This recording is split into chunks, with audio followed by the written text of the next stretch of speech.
This is Larry Jordan, the host of the Digital Production Buzz. The following interview is an excerpt from a recent program. To hear the entire program, visit digitalproductionbuzz.com.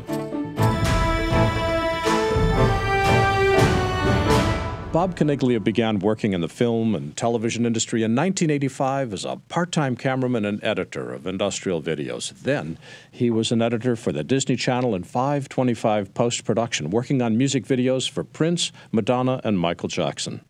Bob then came to Blackmagic Design when the company purchased DaVinci in 2009, where he is now the Senior Regional Manager for Eastern North America. Hello, Bob. Welcome. Hi, Larry. Thanks for having us. We are glad to have you on. I want to start with some context. How would you describe Blackmagic Design? I describe Blackmagic as the enabler, the one company, I guess, in the industry that is trying to get as many products to as many people as possible and sort of leveling the playing field so that you're not judged on the products you're using, you're judged on the final quality of the content. So what's your role with the company?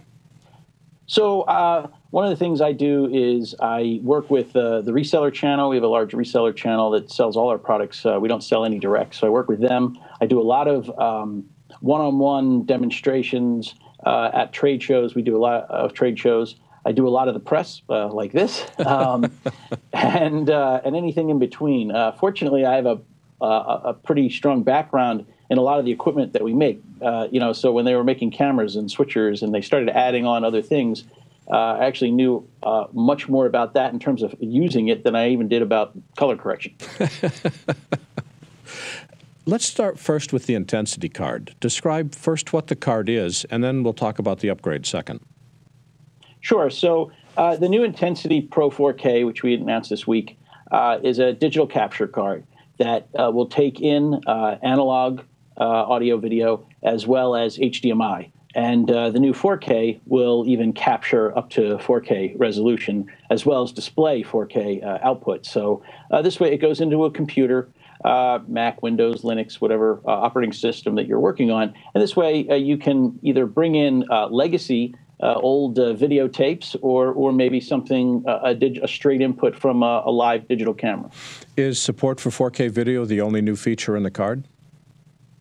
Well, that's basically the big upgrade to it, is that now you can do 4K. So basically, for the same price as the original Intensity Pro, you're now getting an upgrade path to 4K when you need it. So you can do SD, HD today, and then 4K in the future. Now, what formats does the card record to?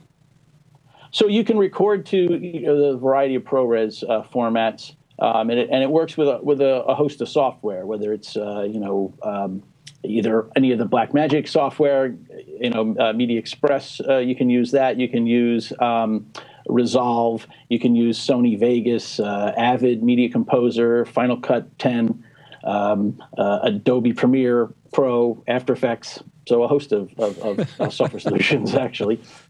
I just checked the back of my iMac, and there's no PCIe slot. So for people that are on the new Mac Pro or an iMac or a laptop, are they out of luck? Is there a Blackmagic product that can help? We have Thunderbolt capture devices as well as USB 3 capture devices. So there's a host of products that'll fit everybody's need, all the way up to the Decklink 12G 4K card that is PCIe as well. But there's a variety of different solutions for input and output, and it starts as small as one of our mini recorders and mini monitors, which are just USB products that you can use. They're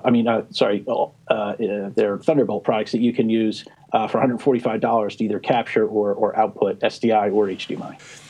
I'm a new user, and I've got a lot of legacy tapes, whether they're as old as U-matic and half-inch VHS or Beta or Digibeta, and I'm trying to figure out how to bring them into the computer. I'm looking at two really reputable companies. There's Blackmagic Design and there's HAA, and both of you make capture cards. How would I make the decision as to which company's product to support, to buy? Yeah, I think that you're going to find similar features set. It might be a price point thing. It depends.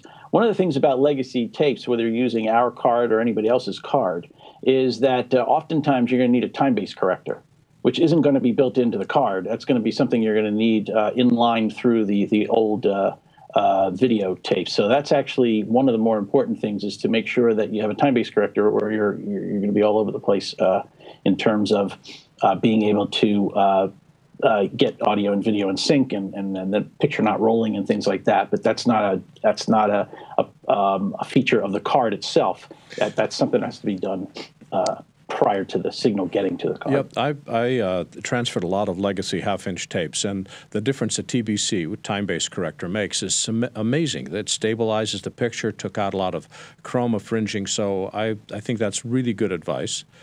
But you sort of gracefully duck the issue of how to decide between an HAA and Blackmagic card. If the prices were the same, is there a feature in Blackmagic that you like? Or, again, how do I make a wise decision here? Well, one of the things about Blackmagic is we also make a product called Resolve.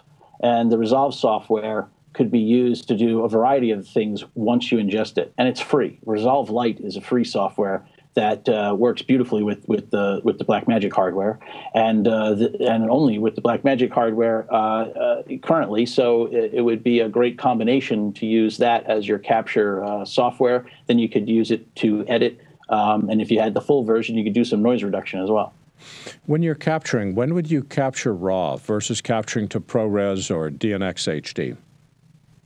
Well, I think it all depends on RAW is basically for a primary acquisition. So if you're going out to shoot, with one of our cameras, say, I would record RAW. Then if you're doing, it depends on, for instance, if you were shooting a commercial where the size of the files doesn't make a huge difference, then shooting RAW is perfect, especially in a commercial where you're trying to make sure that you capture a product or images that are pristine, and you can get the most out of the color and whatnot. Or if you're going to do visual effects, shooting RAW is great, so that you can be able to do green screen work, things like that.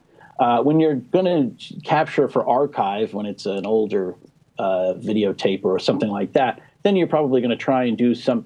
I mean, if you were doing it for your personal use, you'd want to capture it in something at a mid to higher quality, but not full, uncompressed, because the file size would be way too large. But it wouldn't be bad to do like a mezzanine level compression, meaning something in the middle that then, if you wanted to turn that into H.264 to put on the internet, that would be fine for use of so that your friends can look at it or something like that. But making it H.264 right off the bat probably wouldn't be the best thing for a longer term archive, depending on how much you like the material. What mezzanine formats do you like?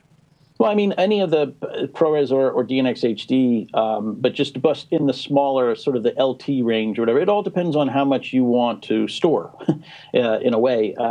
It's something that people don't actually consider often until they start to record. Like even with our cameras, you can record in 4K RAW, all the way down to ProRes HD, proxy. Okay, and when you have the camera and you change the setting, suddenly you go from I have 7 minutes of RAW to look, I have 3 hours of proxy. So there's a metric that you need to figure out. How much storage do I want to use versus how good a quality do I want? And if you're capturing from a standard SD format, standard definition, mm-hmm. and you want to get as much quality as you can, would you capture to RAW, or is that overkill? I mean, granted, the file size is there, but let's say you're just plain obsessing about quality. Are you going to see a significant improvement in quality of RAW versus ProRes 4x4 versus ProRes HQ? Help a videographer who doesn't understand codecs understand which codec to pick for this challenge. I think that you probably, because the thing about when you, if you're going to record RAW, right, then in order to use the asset, you're going to have to do color correction in order to revive it, okay? So if you're pretty concerned about quality, I think at that point, especially in an existing material, I would probably go with ProRes HQ, highest quality there, or the DNx HD 220, something like that, because that way it's at the highest point, if you have the ability to store that off. And then also from there, then you can make whatever you want. And again, this is where Resolve Lite comes in. it's a perfect way to turn that from whatever you captured originally to a smaller size, even all the way down to H.264 if you wanted to put it out on the web. How much does the Intensity 4K card cost? The Intensity Pro 4K is $199. $199. And correct. For people that have existing Intensity cards, is there an upgrade path? No, there's no upgrade path to that. But you know, it's $199. I don't know. You know, and again, it's only really if you need the 4K in terms of, you know, for use today. Is the non-4K version still being sold? Yeah, they're still available if people need them. Because we also that card also plays a role in some OEM business.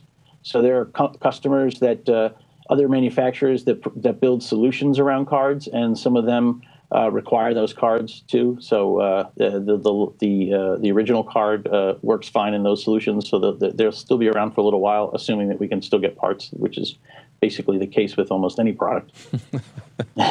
Well, let's shift gears from the Intensity card to the new ATEM switcher. Now, here, I must confess that when we were building our studio here, we added an ATEM switcher as part of our production package. So I'm not just a guy asking questions. I've got a vested stake in this discussion. What's the new update do? So the new update provides macros. And the beauty of the macros is they are all-inclusive. And what I mean by that is you can build macros inside macros. And we actually did, or Grant Petty, the CEO of the company, did a nice little video on our support site to show people how to use the macros. And he even used a great example of bringing in a series of stills and having the sequence reveal itself through a macro. And you can either do it manually by calling the next slide or have it do it on a time basis. And then you can actually take that macro and roll it into another macro. So there's a way to really build a lot of pre-built effects and speed up the use of the ATEM so that it's easier to, say, call in new titles. If somebody's sending titles in, you could build a macro to bring in, you know, slide 13, assign it to you know, key or number downstream key 2 or whatever. Those kind of things can be all pre-built, and you can just recall them all live while you're working. As an old TD, you know, I've been waiting for these, and what I think is great is that we didn't just implement macros, we implemented them on steroids, so that it's I think it's worth the wait for those that have been waiting for macros. Well, can a macro be built in the middle of a live production, or is this something that gets done before you go live? Well, generally it's done before you go live. In theory, you could. The only problem would be what you know, you'd have to avoid the program bus, I would think, if you were live on air in order to build a macro while you're. But generally, you wouldn't build a macro while you're on air. You would want to do that prior. And the beauty also is that you can do it either if you have a control surface, you can do it via the control surface or via software or both. One of the challenges that we're discovering with the switcher is that it's hard to change effects or titles during production. We've only got the ability to, I think our team calls it the super source, where we're superimposing more than one image together. How do the macros help us in this regard? Does it add additional capability, or is it just adding speed? Well, it's adding capability in the sense of being able to get to something quickly to reset an entire setup. So, and you could build it so that you could transition out of them. So say, for instance, you have a super source where you have a couple of boxes with some, you know, people in there or whatnot. You can build one so that it calls that up, then say trigger another macro that brings on an ID of somebody, right? And you can have it hit another one so it takes it off. And then maybe make another macro so it'll dissolve off into, you know, one of a different, you know, and you could put in multiple. So you could name them. So you would say, you know, super source to host A, you know, or camera 1, or reveal super source with key, super source without key, bring on super source, key on super source 2, whatever, you know, so you could really build out a lot of shotguns, which is what a lot of guys, I mean, when you think about today, especially in live newscasts and whatnot, you know, if you have the ability to build macros, well, it's the same thing. It's the same song and dance. It's 2 shot, 1 shot, back to here, you know, over the shoulder, not over the shoulder, you know, throw to weather, come back, you know, throw to sports, you know, so there are a lot of different things that can be pre-built. I worked back in the day when there were no macros doing live news, and I laugh now because I think between the visual effects you can do now in software, as opposed to trying to do them all live with a DVE, and a big switcher, and some of the shopbox stuff that you can do with macros, these TVs don't know how good they have it. Yep, I remember back in the days I worked at a 4 re-entry switcher, and we had to build all the effects live on different mix effects buses, and you were driving something the size of an aircraft carrier to do a live show, and now the control units are just a small briefcase size thing. I want to reflect back, take a step back to a higher level. Back in the old days when you and I were getting started, we had massively large switches, the switchers that cost like billions of dollars from companies like Grass Valley. And then Blackmagic came in and reduced a traditional switcher with the ATEM switcher. It's a really nice entry system. But then TriCaster came out. And TriCaster has what I would call the second generation of switching, which is where it's all built into a TriCaster system, of which there's a variety of flavors. And then Telestream Wirecast came out, and we're seeing a third generation of switching, which is not based on proprietary hardware, but based upon software, which is blended inside a Mac Mini. And thinking about these three generations of traditional and TriCaster and Webcast, is there still a role in new productions for switches like ATEM, or is that really catering to a legacy market?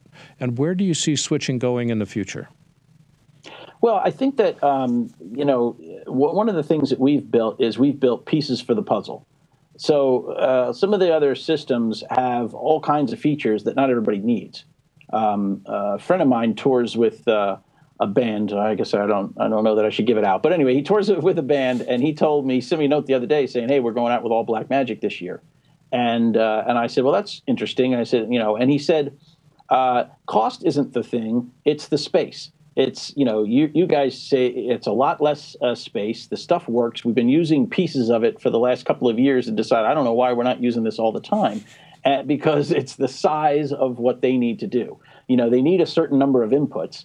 Some of the smaller systems, sure, it's great if you only have 3 or 4 inputs, but if you're doing a larger production where you have 4 or 5 live cameras, you're also feeding a video wall and some other things, you need a little bit larger, more inputs, and a lot of guys want a physical surface to clang on.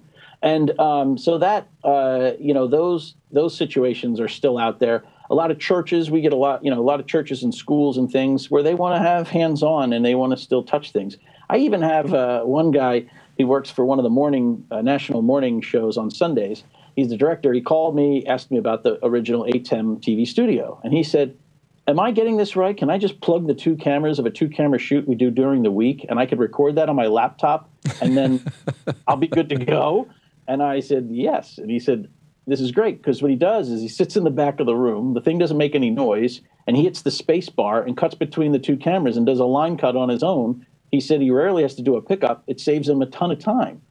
And it wasn't so much the cost of it, because clearly it doesn't cost a lot. He said, even if it was $10,000 instead of $1,000 or $20,000, he said, the fact that I could physically take it in my briefcase and go and do it was the thing that made it the most, the most appealing to him. There's so much more we could talk about, but as people are looking at the Blackmagic product line, everything from cameras down to switchers, even the mini converters that you make, which I seem to be buying like popcorn right now. What is it that makes Blackmagic products special for you? Because there's clearly a light in your eyes as you describe this stuff. What is it that gets you excited? I think the exciting thing is that the whole company is geared towards trying to enable everybody to do as much as they can with as many products as they can at an affordable price. I mean, that's part of the, a lot of times people ask, well, why don't you tackle a certain segment of the market in a different category? And truthfully, we look at a lot of different things, but if we can't go in and compete on a price level to get the product, our run rates high enough to make that worthwhile, then it's not really worth it to us. So, for instance, if, I don't know, you pick anything. If we were going to make a building, right, and our building was going to cost the same as a building costs today, that wouldn't make any sense for us to get in there, even if we build a better building. So our philosophy, Grant's philosophy, really is to make sure that we enable the masses so that everybody can do it. And what I find the best about it is that I find that we get A-level directors who buy our cameras, right? And we get kids in high school who save up their money, their paper route money to buy a camera, and they're both just as excited to use them. And, and in the old days, you would get judged by the quality of your video image rather than the content. And now you get judged by your content instead of the quality of the video image you use, because you can do just as good a job as anybody else. I mean, a lot of A-level people are using our cameras as B cameras that start to move into A cameras. Bob, where can people go on the web to learn more about Blackmagic? We're at blackmagicdesign.com. It's all one word, blackmagicdesign.com, and we'll see everybody at NAB at bottom floor of the South Lower Hall. The entire bottom floor, if I remember the size of the booth. That's blackmagicdesign.com, all one word. Bob Caniglia is the Senior Regional Manager for Eastern North America. You got to hold out for a shorter title. Just call it VP. Anyway, Bob Caniglia is running out of Eastern North America. Bob, thanks for joining us today. Thanks so much, Larry. Take care.